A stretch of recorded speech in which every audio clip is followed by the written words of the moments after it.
بسم اللہ الرحمن الرحیم۔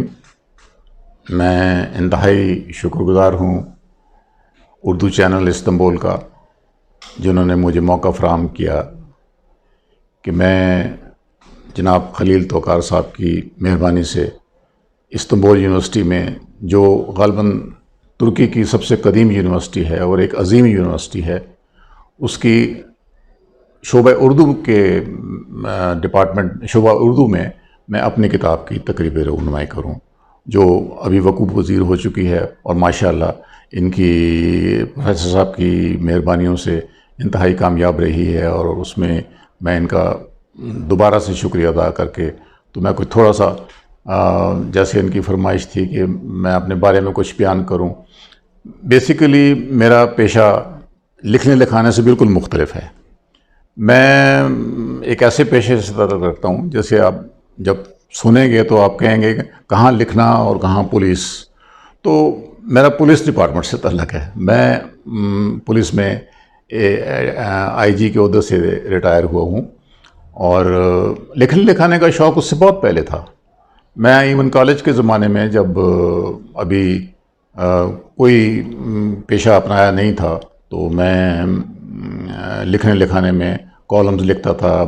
شروع میں نے بچوں کے صفحے سے کیا، اور اس کے بعد پھر آہستہ آہستہ کالم نگاری شروع کی، پھر اس کے بعد افسانے لکھے۔ پھر انہی چیزوں کی بدولت میں ایک پاکستان کے ایک ریموٹ ضلع ہے اٹک، شاید آپ نے نام سنا ہو ان کا، اس جگہ کا۔ یہ ایک کہنے کو پسماندہ علاقہ ہے، لیکن وہاں کا جو تعلیمی ماحول تھا ہمارے گورنمنٹ کالج کا، وہ بہت عمدہ تھا، اور ہمارے پرنسپل اشفاق علی خان صاحب، بڑا مشہور نام ہے ان کا زبان دانی میں اور ایڈمنسٹریشن میں، تو وہ ہمارے پرنسپل ہوا کرتے تھے۔ تو انہوں نے مجھے انکریج کیا۔ ہمارے جو اردو کے پروفیسر تھے وہاں کے، سعد اللہ کلیم صاحب، انہوں نے مجھے بہت متاثر کیا، اور انہوں نے ہی مجھے پھر کالج میگزین کا ایڈیٹر بھی بنا دیا۔ تو میں ایڈیٹر ہونے کی وساطت سے اس میں نے تحریریں بھی لکھیں اور اس کو ایڈٹ بھی کیا۔ مطلب شوق، یہ میں اس لیے چاہ رہا ہوں کہ شوق میرا لکھنے لکھانے کا ہمیشہ سے تھا، لیکن جو ہی میں نے سروس جوائن کی، اور سروس بھی مجھے ایسی ملی جس میں دن رات انسان مصروف رہتا ہے، ہم مصروف تھے۔ اب اس میں یہ لکھنے لکھانے کا شوق دب گیا۔ ایک اور شوق تھا مجھے سیاحت کا۔ سیاحت کا شوق مجھے بچپن سے ہی تھا۔ اس اٹک میں جب رہتے تھے تو اس کے نزدیک ہی دریائے سندھ بہتا ہے، وہاں پر اٹک قلعہ ہے، اور جمرود ہے، لنڈی کوتل ہے، پشاور ہے، تو ہم اس کی سیر کو نکل جاتے تھے جب بھی موقع ملتا تھا۔ تو اس میں ہوا یہ کہ وہ سیاحت کا شوق رہا، لیکن لکھنے لکھانے کا شوق جو ہے وہ سروس جوائن کرنے کے بعد ختم، تقریباً دب گیا۔ ختم تو نہیں ہوا، دب گیا۔ اس کو میں نے کسی اور طریقے سے پورا کیا کہ میں اپنے جو پولیس کے حوالے سے جو مضامین تھے، اور یا جو پولیس کے حوالے سے جو بھی آرٹیکلز ہوتے تھے، وہ میں لکھتا تھا۔ تو لیکن وہ لیمیٹڈ مقدار میں ہوتا تھا، تو اس میں کوئی اتنا مطلب کوئی میرا شوق پورا نہیں ہوتا تھا۔ بہرحال سیاحت کا شوق جاری رہا۔ وہ اس طرح کہ اکثر ہمارے دورے ہوتے تھے، سرکاری دورے پہ جانا ہوتا تھا۔ بلکہ میں نے کرمنالوجی کی ڈگری جو میں نے لی، وہ میں نے یونیورسٹی آف کارڈف سے لی، جو یو کے میں ہے۔ تو 1 سال کے لیے میں یو کے میں رہا، تو یہ میرے لیے بڑا اچھا موقع تھا کہ یو کے میں رہ کے میں نے ارد گرد کے تمام ممالک دیکھ لیے، پورے یورپ کی سیر کی، جس میں مطلب وہ اندرون برطانیہ بھی میں نے سارا تقریباً برطانیہ دیکھا، جس میں وڈزورتھ کی جائے پیدائش، لیک ڈسٹرکٹ، اور یہ مانچسٹر اور وغیرہ وغیرہ سارے تھے۔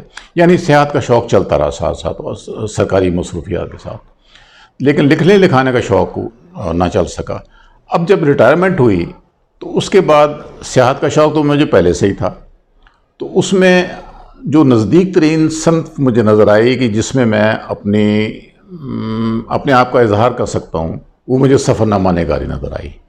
اور سفر نامہ نگاری میں جیسے کہ آپ کو پتہ ہے کہ اس وقت، بلکہ آج کل بھی ایک بحث چل رہی ہے کہ آیا سفر نامہ ایک فکشن ہونا چاہیے یا ایک حقیقت ہونا چاہیے۔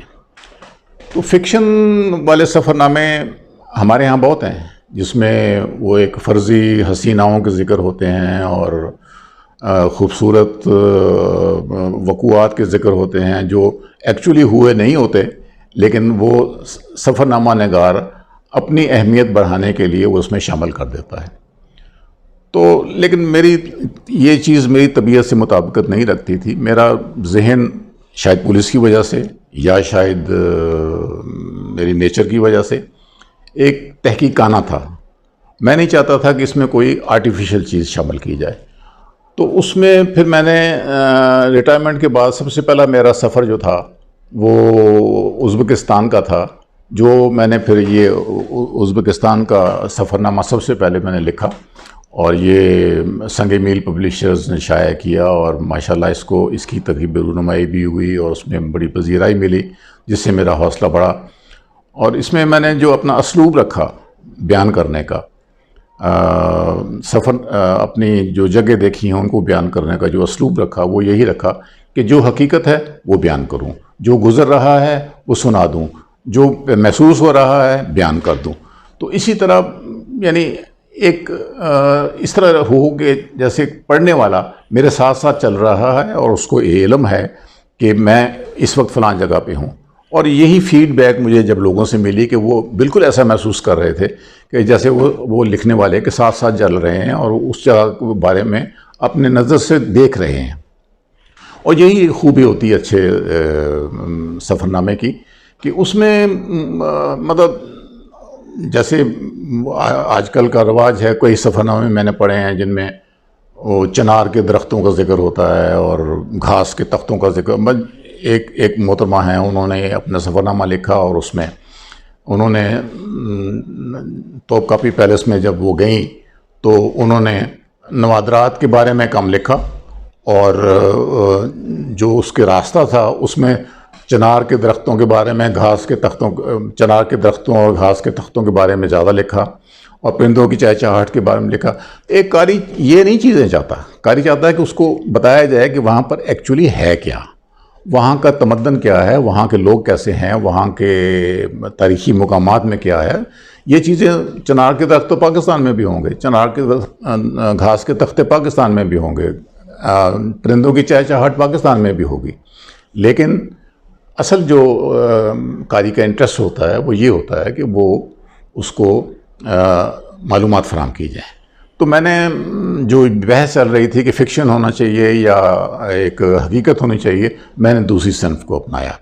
تو جو پہلے سفر نامے کی روشنی میں پھر میں نے جو دوسرا سفر نامہ اپنا لکھا، اس میں نے اسٹرکٹلی اس چیز کو فالو کیا، کیونکہ مجھے اپنے پہلے سفر نامے سے کہ فیڈ بیک جو ملی تھی وہ یہی تھی کہ آپ نے حقیقت بیان کی ہے، جو ہے وہ بیان کیا ہے۔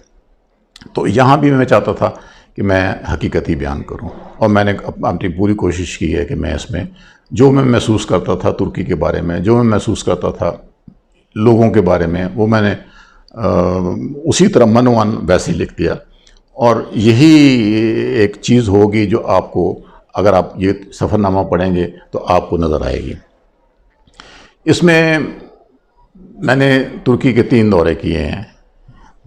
پہلا میں نے ایک سرکاری دورہ تھا، برطانیہ گیا تھا، تو وہاں سے واپسی پہ 2 دن کے لیے کیا تھا۔ وہ میں صرف استنبول تک ہی محدود تھا، اور 2006 میں تھا، اس لیے اس کی کوئی یادیں اتنی کوئی فریش نہیں تھیں، تو اس کا میں نے اتنا زیادہ وہ فائدہ نہیں اٹھایا۔ البتہ 2015 میں ترکی کی محبت میں نے خاص طور پہ یہاں کا دورہ کیا۔ 15 روزہ دورہ تھا میرا، اور اس میں استنبول سے شروع ہو کے گیلیپولی اور چناقلے، اور وہاں سے ہوتے ہوئے ازمیر سے انطالیہ، اور پھر پاموکیلے، پھر کیپاڈوکیا، اور وہاں سے پھر واپس استنبول۔ یعنی ایک پورا ہم نے سرکل بنایا جس میں ہم نے تقریباً اہم مقامات سارے کور کیے۔ تو اس میں سب سے پہلے جو میں خراج تحسین پیش کروں گا، جو مجھے سب سے پہلے جو اچھی چیز لگی، جب ہم ترکی، استنبول تو تقریباً ہر ایک نے دیکھا ہے، اور انہوں نے، اور عام طور پہ لوگوں کا جو دورہ ترکی ہوتا ہے وہ استنبول تک ہی محدود ہوتا ہے، اور وہ یہاں کی جو مشہور مقامات ہیں، مثلا بلیو ماسک ہے جس کا اصل نام سلطان احمد ماسک ہے، اور توپکاپی پیلس ہے، آیا صوفیہ ہے، تو یہ سب لوگ دیکھتے ہیں۔ اس کے علاوہ یہ ڈولماباچی پیلس ہے، یہ بھی دیکھتے ہیں۔ لیکن اصل تمدن، اصل ان کی جو معاشرت ہے وہ آپ نے دیکھنی ہے تو آپ اندرون ترکی جائیں۔ تو جس کا آغاز میں نے گالی پولی سے کیا، اور گالی پولی میں جب میں نے دیکھا اور وہاں کا وار میوزیم دیکھا، اور جہاں مصطفیٰ کمال نے اپنی حیثیت منوائی تھی اور اپنا خطاب پاشا حاصل کیا تھا، اور یہاں میں سر راہ یہ بھی ذکر کر دوں کہ یہ پاشا مجھے اس وقت سے ہی پسند ہے جب اتا ترک کو یہ خطاب ملا تھا، اور میں نے بچپن میں اتا ترک کے بارے میں ایک کتاب پڑھی تھی جس میں ان کی سوانح عمری کا ذکر تھا، اور گالی پولی کا خاص طور پہ ذکر تھا کیونکہ وہ اس کے ہیرو تھے۔ تو وہ جب کتاب میں نے پڑھی تو میرا پہلے نام طاہر انوار خان تھا بنیادی طور پر، تو جب میں نے کتاب پڑھی تو اس میں غازی مصطفیٰ کمال اتا ترک پاشا، یہ ان کا نام مطلب اس میں کتاب میں لکھا ہوا تھا۔ اب میں نے اس میں کافی سوچا کہ چونکہ میں ان کی شخصیت سے کافی متاثر تھا، تو میں سوچ رہا تھا کہ میں اپنے نام کے ساتھ اس میں سے کون سا لفظ اپنے نام کے ساتھ لگاؤں تاکہ میری عقیدت ان سے ظاہر ہو۔ تو اس میں سے نہ میں غازی لگا سکتا تھا، نہ میں اتا ترک لگا سکتا تھا، کیونکہ وہ ان کے مخصوص ان کے نام تھے۔ تو البتہ ایک پاشا نام ایسا تھا جو عام تھا، اور اس زمانے میں رتبے کے طور پہ اور ایک عہدے کے طور پہ دیا جاتا تھا، اور ایک لقب سمجھا جاتا تھا، تو میں نے اس کو اپنایا۔ تو میں اس کے بعد پھر میں اس عمر کے بعد، یعنی چھوٹی عمر ہوگی، 14-15 سال عمر ہوگی، اس عمر کے بعد میں طاہر انوار پاشا بن گیا۔ آج یہ دیکھیں کہ میرا جو بیٹا ہے اس کا نام بھی طاہر انوار، اس کا نام بلال خان پاشا ہے، دوسرا بیٹا فواد خان پاشا ہے، میری بیگم کا نام فرزانہ پاشا ہے، حتیٰ کہ میری کتاب میں بھی ترکی میں پاشا ہے۔ اور بلکہ قسمت کی بات دیکھیے، یہ ایک کوئنسیڈنس ہے کہ جس ہال میں میرا یہ تقریبی رونمائی ہوئی، اس ہال کا نام میں بھی پاشا ہے، سید پاشا حسن پاشا مدرسہ۔ تو میں اپنی خوش قسمتی پہ نازاں ہوں کہ پاشا حالانکہ اب متروک ہو چکا ہے، ترکی میں نہیں ہے، اب کسی نام کا حصہ نہیں ہے، لیکن ابھی بھی آپ ہوٹلز میں جائیں، اکثر ہوٹلز کے نام کے ساتھ پاشا کا لفظ آتا ہے۔ اکثر میں نے ریسٹورنٹ دیکھے ہیں جہاں پاشا کا لفظ لکھا ہوتا ہے۔ تو سب سے بڑی خوشی مجھے جب ہوئی جب میں اس ہال میں گیا جہاں تقریبی رونمائی تھی، اس کے بعد بھی پاشا لکھا ہوا تھا۔ تو یہ میری خوش قسمتی کہیے، جو بھی کہیے، بہرحال مجھے اس نام سے عشق ہے، اس ملک سے عشق ہے، اس ملک سے پیار ہے، اس ملک کے لوگوں سے پیار ہے۔ یہ بہت اچھے لوگ ہیں، اور یہ ہماری طرح، پاکستانیوں کی طرح مہمان نواز بھی ہیں۔ جس طرح پاکستان ترکی سے محبت کرتا ہے، ہمارے میرا خیال میں بے شمار لوگ ترکی آتے ہیں، ہر سال آتے ہیں، سفر کرتے ہیں، یہاں کی سیاحت کرتے ہیں، اور ایک فیشن کے طور پہ آج کل ہمارے گروپس آتے ہیں، اور بہرحال ترکی کی سیاحت میں پاکستان کا حصہ کافی زیادہ ہوا۔ تو بہرحال بات ہو رہی تھی کہ اس کی اسلوب بیان کی، تو اس میں نے پھر حقیقت کا انداز اپنایا، اور اس میں ہر وہ چیز میں نے لکھی جو میں نے محسوس کی، بلکہ میری کوشش پوری تھی کہ میں اپنے قاری کو وہ معلومات بھی بہم پہنچاؤں جو شاید ترکی میں رہنے والوں کو بھی پتہ نہ ہو۔ اس کے لیے میں نے، ظاہر ہے کہ ہر چیز کا ماں کے پیٹ سے تو کوئی علم لے کر نہیں آتا، جو ہوتا یہیں سے سیکھتا ہے۔ اور مجھے اس مقام کے بارے میں جہاں کا میں دورہ کرتا تھا، یقیناً سوائے دیکھنے کے اور کوئی علم نہیں ہوتا تھا، لیکن اس کے دو تین ذریعے تھے۔ ایک تو جو گائیڈ بتاتا تھا، جو ہمارے ساتھ گائیڈ ہوتا تھا، جو گائیڈ بتاتا تھا وہ میں نوٹ کر لیتا تھا، کبھی مینٹلی ذہن میں رکھ لیتا تھا، کبھی نوٹس لے لیتا تھا۔ اور کچھ وہاں جو بورڈ لگے ہوتے تھے اس پہ ڈیٹیل ہوتی تھی، اس کی پکچر لے لیتا تھا، پھر اس کو بھی شامل کر لیتا تھا۔ بعد میں جو کسر رہ جاتی تھی وہ میں تاریخ کی کتابوں سے پڑھ کے یا گوگل پہ سرچ کر کے وہ اس کو میں سب چیزوں کو مکس کر کے کہ کوئی اس مقام کے بارے میں تفصیل رہ نہ جائے، ان کو سب کو اکٹھا کر کے اپنے ذہن میں پھر اس کے بعد میں قلم اٹھاتا تھا اور میں لکھتا تھا۔ تو یعنی میں یہ کہنا چاہتا ہوں کہ یہ کتاب جو ہے اس میں آپ کو کوئی سپرفیشل چیز، کوئی مصنوعی چیز نہیں ملے گی، اس میں وہی چیزیں ہیں جو میں نے محسوس کی ہیں اور میں نے دیکھی ہیں۔ اس میں میں نے ترکی کے کھانوں کا بھی ذکر کیا ہے، اس میں نے ترکی کے نظاروں کا بھی ذکر کیا ہے۔ ترکی انتہائی حسین ملک ہے، بہت وسیع ملک ہے، اور میرے خیال میں ہم نے 10% سے زیادہ نہیں دیکھا۔ میں اور میری بیگم ساتھ ہوتے ہیں ہمیشہ، تو ہم کا لفظ میں اس لیے استعمال کر رہا ہوں کہ میں اور میری بیگم نے 10% حصہ بھی نہیں دیکھا ہوگا۔ اور میں دعوے سے کہتا ہوں کہ خود ترکی کے رہنے والے لوگوں نے اپنے ملک میں پورا ملک نہیں دیکھا ہوگا۔ اتنا وسیع ملک ہے، اتنا خوبصورت ملک ہے، اس کے کونے کونے میں خوبصورتی ہے، کوئی شک نہیں ہے اس میں۔ تو یہ دوسرا دورہ تھا جس میں نے وہ سارے ان مقامات کا ذکر کیا، گیلی پولی سے شروع کر کے پھر چناب قلعے اور پھر سارا جو بھی ہم نے سفر کیا۔ پھر اس کا حصہ دوئم شروع ہوتا ہے۔ وہ دوئم اس طرح کہ میں نے 15 روز کا دورہ کر لیا تھا، گو میری تشنگی باقی تھی، کیونکہ میں سمجھتا تھا میں نے ترکی بھی پورا نہیں دیکھا، کیونکہ اس میں انقرہ بھی نہیں دیکھا تھا میں نے کونیا بھی نہیں دیکھا تھا، اور وقت کی کمی کی وجہ سے وہ اس ٹور میں شامل بھی نہیں تھے۔ تو میری خواہش تھی کہ میں دوبارہ ترکی آؤں۔ تو اللہ نے میری خواہش اس طرح پوری کی کہ میرا بیٹا بلال خان پاشا، اس کی تعیناتی ہو گئی یہاں پر ترکی میں بطور قونصل جنرل کے، تو استنبول میں۔ تو اس نے پھر مجھے کہا، وہ اسلام آباد میں پہلے اس کی پوسٹنگ تھی، تو وہ جب بھی عید ہوتی تھی ہمارے پاس آ کے عید کرتے تھے والدین کے گھر، لازم جو ہماری رسم ہے۔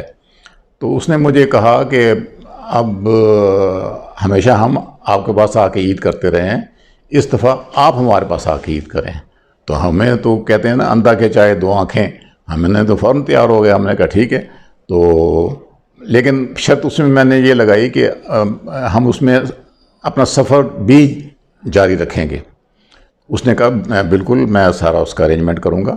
بہرحال اس کی مہمان نوازی ہوئی، اور ہماری بہو نے، ہمارے بچوں نے ہمارا بہت خیال رکھا، اور اس کے بعد پھر ہم اپنے جو ہمارا حصہ رہ گیا تھا ترکی کا، وہ ہم نے شروع کیا۔ یعنی کونیا نہیں دیکھا تھا اور انقرہ نہیں دیکھا تھا، ہم کونیا گئے، پھر انقرہ گئے، اس کے بعد وہاں سے۔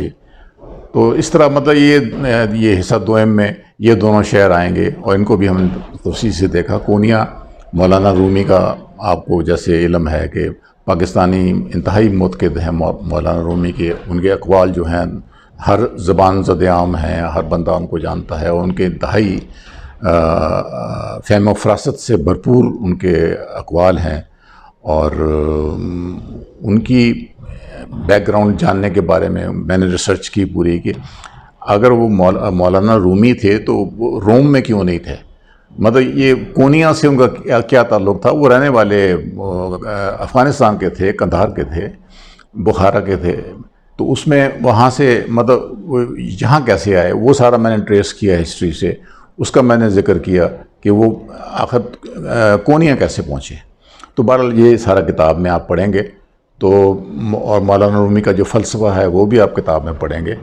پھر ظاہر ہے میری عقیدت اتاترک سے تھی، میرا انقرہ جانا بہت ضروری تھا، تو میں پھر اس کے بعد انقرہ گیا، اتاترک کے مزار پہ حاضری دی، اور میں اس وقت تصور نہیں کر سکتا تھا کہ بچپن میں جس شخص کی نام سے متاثر ہو کے میں نے اپنا نام رکھا، میں اس شخص کے شہر میں ہوں، اور مجھے انتہائی خوشی ہو رہی تھی، محسوس ہو رہی تھی کہ میری ملاقات تو ترکی میں اتاترک کمال پاشا سے ہوئی۔ وہ اس طرح کہ میں ان کے مزار پہ حاضری دی اور دعا پڑھی۔ تو کہ آپ کو علم ہے کہ ترکی اور پاکستان انتہائی برادرانہ تعلقات رکھتے ہیں، اور یہ اب سے نہیں، یہ پرانی تاریخ ہے. یہ تاریخ اتنی پرانی ہے کہ ایون عثمانی سلطنت میں بھی ہمارے تعلقات تھے، اس کے بعد اتاتورک کے زمانے میں بھی تعلقات تھے. بلکہ ہمارے جو لیڈر ہیں قائد اعظم، ان کی پسندیدہ شخصیت تھے اتاتورک. ان کے بارے میں جو کتاب ہے گرے ولف، جو اتاتورک کے بارے میں کتاب ہے، وہ قائد اعظم کی ٹیبل پہ ہوتی تھی ہر وقت. وہ ان کی شخصیت سے متاثر تھے. اتاتورک کی وفات کے وقت پاکستان اس وقت ابھی پاکستان نہیں بنا تھا، تو اتاتورک کی وفات کے بعد انہوں نے باقاعدہ مسلم لیگ کو ایک حکم جاری کیا جس میں ان کے آفیشلی سوگ منانے کا اعلان کیا گیا. تو اس سے آپ اندازہ لگا سکتے ہیں کہ ہمارے عظیم لیڈر ایک اور عظیم لیڈر سے کس قدر متاثر تھے. تو تعلقات تو ہمیشہ سے رہے ہیں، اور اب خاص طور پہ جب یہ کشمیر کا مسئلہ پیدا ہوا اور ترکی نے کھل کر ہماری حمایت کی، اور اس کا سب سے بڑا ثبوت ابھی حالیہ UN کا اجلاس ہے، جس میں پہلے طیب اردگان صاحب نے اپنی تقریر میں کھل کر پاکستان کی حمایت کی، کھل کر کشمیر کاز کی حمایت کی، کشمیریوں کا ذکر کیا. اس کے بعد پھر ہمارے وزیر اعظم نے بھی کشمیر کا مسئلہ اجاگر کیا. اور اس کی ویڈیو میں نے دیکھی بعد میں، جب ہمارے پرائم منسٹر عمران خان تشریف لائے تقریر کرنے کے بعد نیچے، تو طیب اردگان صاحب نے اٹھ کر ان کو گلے سے لگایا اور ان کے ماتھے کا بوسہ لیا. اس سے بڑے اور کیا ثبوت ہو سکتا ہے کہ پاکستان اور ترکی کے برادرانہ تعلقات کا. اور لوگ یعنی حقیقت میں سمجھتا ہوں، میں نے خود بھی محسوس کیا ہے. ابھی میں آپ کو کتاب کا ایک چھوٹا سا ایک حصہ پڑھ کر سناؤں گا، جس سے آپ کو احساس ہوگا کہ ترکی کے لوگوں میں گو زبان کا مسئلہ ہے، لیکن محبت اپنی جگہ پہ قائم ہے. اب ایک اور میں فی الحال چھوٹا سا واقعہ سناتا ہوں کہ میں پہلے دن جب ترکی آیا 2015 والے دورے میں، تو پہلی شام تھی ترکی میں، تو بیگم صاحبہ نے کہا کہ آپ پہلی شام ہم ایسے نہیں گزاریں گے، ہم باہر جا کے کھانا کھائیں گے. ہم وہ سلطان احمد کے علاقے میں تھے اور ہمارا ہوٹل وہاں پر تھا، لیکن ہم نے کہا ہوٹل میں کھانا نہیں کھائیں گے، ہم باہر جا کے کھائیں گے. کیونکہ میں سلطان احمد کی گلی کوچوں کی خوشبو محسوس کرنا چاہتا تھا، اس کا تہذیب دیکھنا چاہتا تھا، میں تمدن دیکھنا چاہتا تھا. تو ہم جب نکلے ادھر سے اور پھر آخر کھانا بھی کھانا تھا، تو ایک ریسٹورنٹ میں گئے، تو ایک ویٹر نے ہم سے کوشچن کیا کہ آپ کس ملک سے ہیں. جب ہم نے ان کو بتایا کہ ہم پاکستان سے ہیں، تو اس کا انداز ہی بدل گیا. اس نے یوں کہ مطلب ایک قسم کا تعظیم کا اظہار کیا. اور اس کے بعد تھوڑی دیر بعد ہم نے دیکھا کہ ہماری ٹیبل پہ وہ بڑے اچھے خوبصورت مشروب کے گلاس آ گئے. تو ہم نے کہا ہم نے تو اس کا آرڈر نہیں دیا تھا. تو وہ کہنے لگا نہیں، یہ ہماری طرف سے گفٹ ہے پاکستان کے لیے. تو اس سے آپ اندازہ، یہ چھوٹا سا واقعہ ہے لیکن اس سے آپ اندازہ لگا سکتے ہیں کہ ترکی کے لوگوں میں پاکستان کے لیے کتنی محبت ہے. اور میں یقین دلانا چاہتا ہوں ترکی کے لوگوں کو بھی کہ پاکستانیوں کے دل میں بھی ترکوں کے لیے اتنی ہی محبت ہے.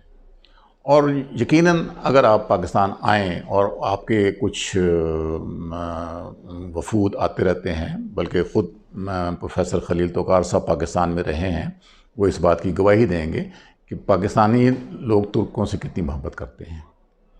اس میں کوئی شک نہیں ہے. انہوں نے پاکستانیوں کے دل جیتے. ڈاکٹر خلیل توقار صاحب نے جب پاکستان میں وہ رہے ہیں، غالباً یونس ایمرے کے ڈائریکٹر تھے، تو انہوں نے کافی عرصہ وہاں گزارا ہے. اور وہ اب بھی پاکستان کی محبت میں یہ ڈپارٹمنٹ، اردو ڈپارٹمنٹ، یعنی ترکی میں اردو کو ترویج دے رہے ہیں. اور سب سے بڑی مثال یہ ہے کہ میری کتاب کی تقریبی رونمائی انہوں نے اپنی یونیورسٹی میں اپنے ڈپارٹمنٹ کے زیر اہتمام منعقد کروائی، جس کا میں ان کو بہت تہہ دل سے مشکور ہوں. تو چونکہ ان کی فرمائش ہے کہ میں اپنی کتاب کا کوئی ایسا صفحہ پڑھ کر سناؤں جس میں ترکوں کی محبت اور مطلب ہمارا مطلب ایک طرف مجھے اچھا لگتا ہے وہ تھوڑا سا پیس ہے، وہ میں آپ کو پڑھ کر سناتا ہوں. یہ واقعہ ہے کہ جب ہم انطالیہ سے کیپاڈوکیا جا رہے تھے، تو سفر کافی لمبا تھا، پوری رات کا سفر تھا. تو اس میں ہمارے گائیڈ نے انطالیہ سے ٹکٹ لے کر ہمیں ایک بس میں بٹھا دیا. ہم بس میں بیٹھ کے ابھی تھوڑا سا راستہ ہوا تھا تو میں نے ایسے ہی جیب میں سے نکال کے ٹکٹ دیکھا تو اس پہ انطالیہ کا لفظ تو مجھے نظر آ گیا کہ فرام جہاں جانا تھا وہاں پر کچھ اور لکھا ہوا تھا، یعنی کیپاڈوکیا نہیں لکھا ہوا تھا. تو وہ میں پریشان کہ شاید ہم غلط بس میں بیٹھ گئے ہیں یا کیا ہو گیا. تو وہ اس واقعے کا میں تھوڑا سا آپ کو پڑھ کے سناتا ہوں. کانوں میں ہیڈ فون لگا کر میوزک سنتے ہوئے ہم نے اپنے ٹکٹ پر نظر ڈالی. ٹکٹ ترکش زبان میں تھا. چونکہ حروف ابجد انگریزی زبان میں تھے اس لیے انطالیہ لکھا ہوا تو سمجھ آ گیا، لیکن منزل کے حوالے سے انجانا سا نام تھا اور کہیں بھی کیپاڈوکیا کا ذکر نہیں تھا. رات کا وقت اور پردیس تھا. پریشان ہوئے کہ کیسے پتہ لگے گا کہ ہم نے کہاں اترنا ہے. ارد گرد نظر دوڑائی، کوئی بھی سیاح ٹائپ مسافر نظر نہ آیا. سبھی لوگ ترکش تھے جو غالباً رات کی بس سے اپنے کاروبار یا نوکریوں کے سلسلے میں کسی دوسرے شہر جا رہے ہوں گے. شہر کا نام تو ہر زبان میں ایک ہی ہوتا ہے. ہم نے پڑوسی مسافر سے اشاروں میں پوچھا کہ ہم نے کیپاڈوکیا جانا ہے اور ساتھ ہی اس کو ٹکٹ دکھایا. اس نے کیپاڈوکیا کا نام لے کر انکار میں گردن ہلائی. ہمارے تو اوسان خطا ہو گئے کہ شاید ہم غلط بس میں بیٹھ گئے ہیں. اس نے اپنی زبان میں کچھ سمجھانے کی کوشش کی جو خاک بھی ہمارے پلے نہ پڑا. ہمیں یہ مصرع یاد آ گیا، زبانیں یار من ترکی نمی دانم. بتاتا چلوں کہ یہ ایک پھر میں نے اس مصرے پہ بھی ریسرچ کی کہ یہ حضرت امیر خسرو دہلوی کی غزل کا وہ شعر ہے جسے عام طور پر غلط پڑھا جاتا ہے. ہم اس حصے کو زبانیں یار من ترکی لکھتے اور بولتے ہیں، بلکہ جسٹس ریٹائرڈ خواجہ محمد شریف صاحب کے سفر نامہ ترکی کا تو عنوان ہی یہی ہے، زبانیں یار من ترکی. غزل کے اصل شعر کا حلیہ بگڑ چکا ہے. میں نے سوچا اسی بہانے سے دنیا کو اصل شعر سے آشنا کرا دوں جسے تحقیق اور امیر خسرو کے اصل دیوان سے یقینی بنایا ہے. جو شعر عام طور پر غلط بولا جاتا ہے وہ یہ ہے، زبانیں یار من ترکی و من ترکی نمی دانم چہ خوش بودی اگر بودی زبانش در دہانے من. جبکہ اصل شعر یہ ہے، زبانیں اوست ترکی گوی و من ترکی نمی دانم چہ خوش بودی اگر بودی زبانیں در دہانے من.